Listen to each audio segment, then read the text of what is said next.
Wanted to get to anywhere. Hi everyone, this is the Samuel Antener and welcome back to my channel.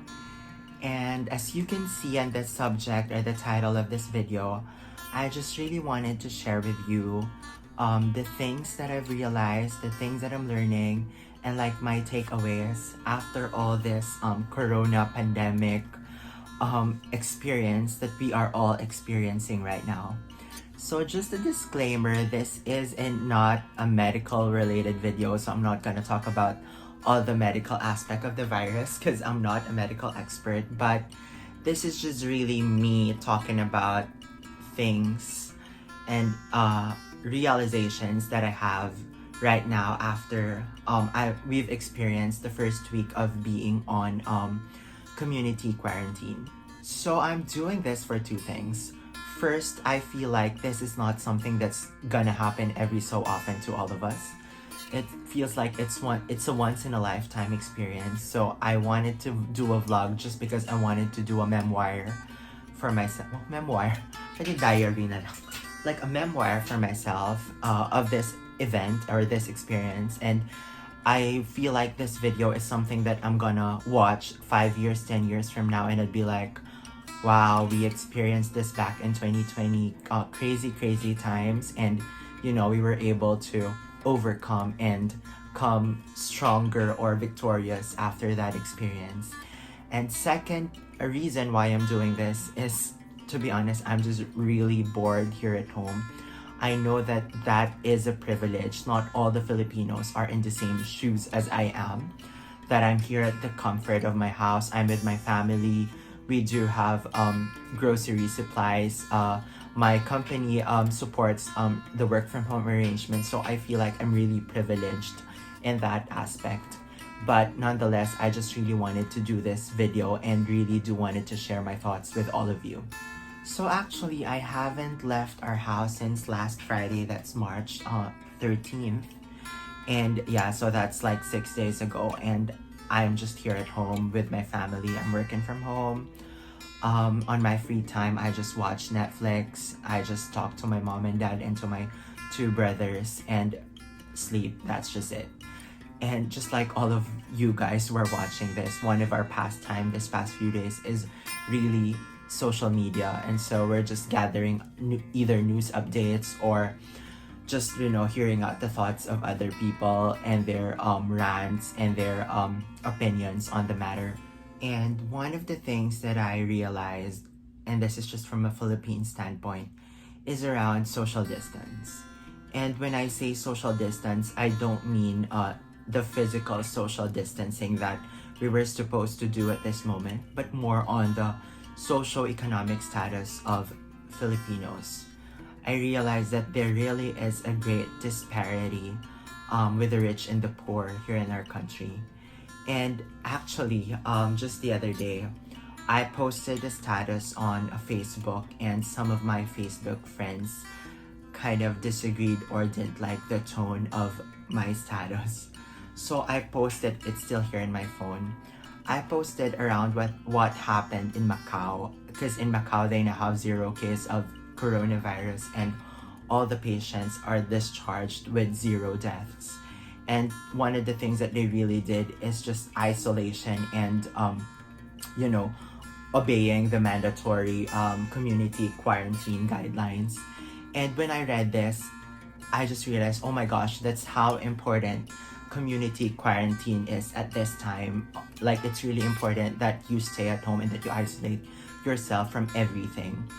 And so out of, like, I'm coming from a good intention, and my motive for posting that is just to really encourage people to stay at home and just to encourage that you know, we can get through this. If they were able to succeed in Macau, then we can do it as well here in the Philippines. But yeah, like what I said, some of my Facebook friends didn't like my post. And so when some of them posted their comments, I kind of read through my status again, and I, you know, pondered if I said anything wrong, because I didn't mean to offend anyone. But when I read my post again, and when I read through their comments, and these are people that I do trust, and these are, like, I would say, credible people, I realized that my comment was first very insensitive and second, it was distasteful. And yeah, I just wanted to share some of the comments that they said around my post, but of course, I'm not gonna expose their identities. So one said that it's all about the budget, small businesses can't afford to close shops, families can't afford not to go to work, health workers don't have the budget for masks, and that there's not enough budget for our health workers to check on everyone's temperature. And unlike Macau, we are a third world country worsened by the fact that we have some disappointing leaders. Another comment that was said is around rules don't mean anything if you don't give your people the facilities to be able to function within those rules. To have the means to access your basic amenities or income, that's a fate worse than death for a lot of people.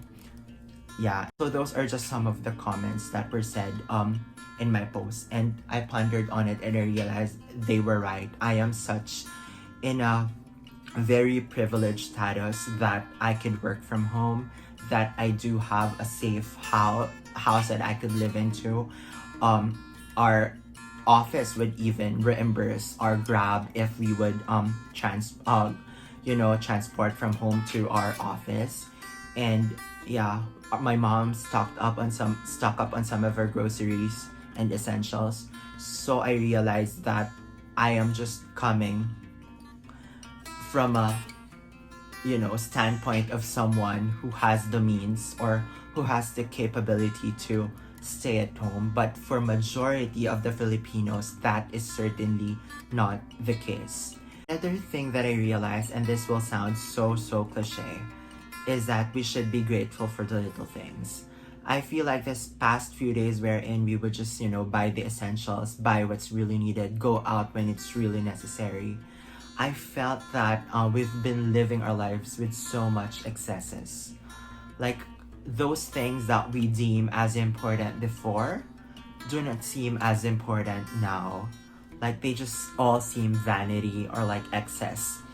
And that in itself, that feeling is very humbling and at the same time alarming, that we are living at such a time like this that we just really wanted to survive.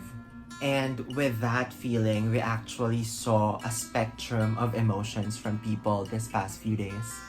And that ranges from extreme to extreme. So the other end is, those people who are just so anxious and afraid. They don't know what to do. They are so afraid of what's gonna happen the next day.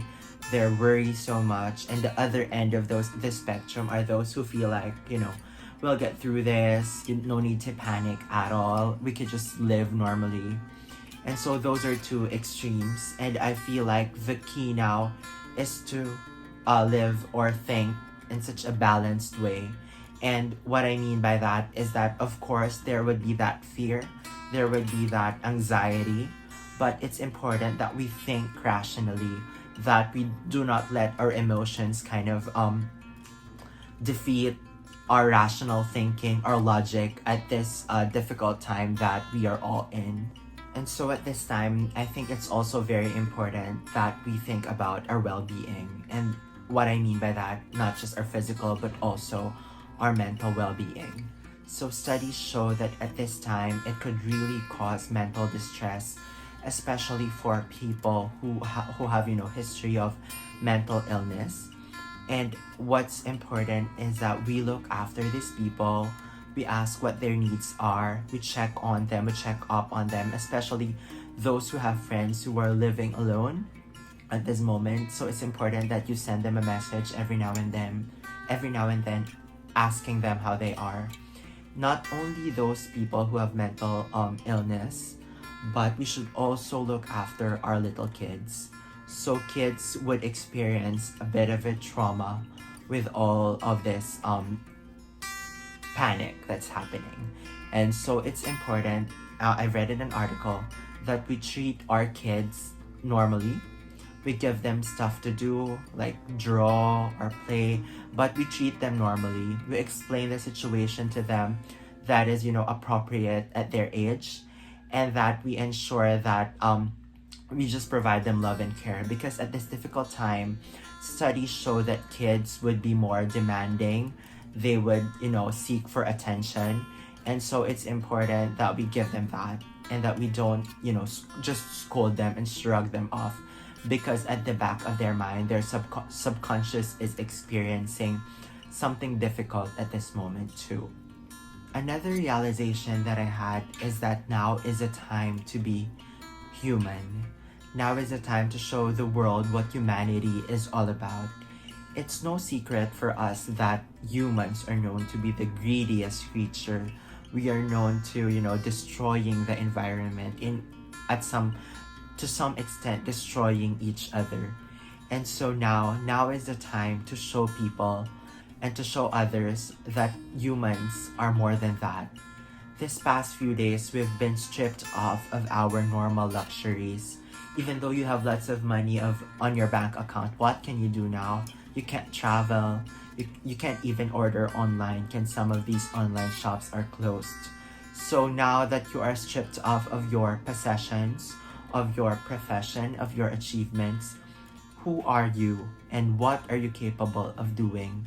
I am really encouraged whenever I would see posts online with food companies giving free food to health workers, people providing free shuttle to folks who do not have cars, and these companies who would delay getting payments from people, postponing the due dates of these folks who were not able to pay their bills on time.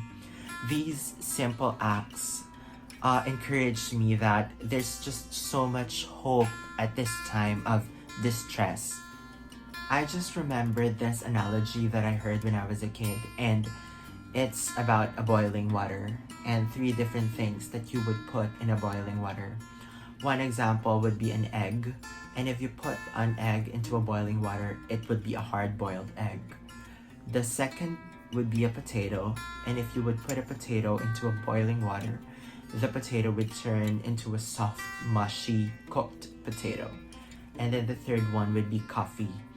And when you put the coffee into the boiling water, then the coffee would mix with the water and you will have your delicious coffee. And same goes with people. They say that how you react with problems and with issues happening around you would show who you really are. So either you would be like the hard-boiled egg, that problems would make you hard-hearted. It'll make you a person full of bitterness and pain and just anger towards people. Or you could be like the potato, that you would be, too emotional. You would be easily defeated. You would be too mushy and soft-hearted, too sensitive even.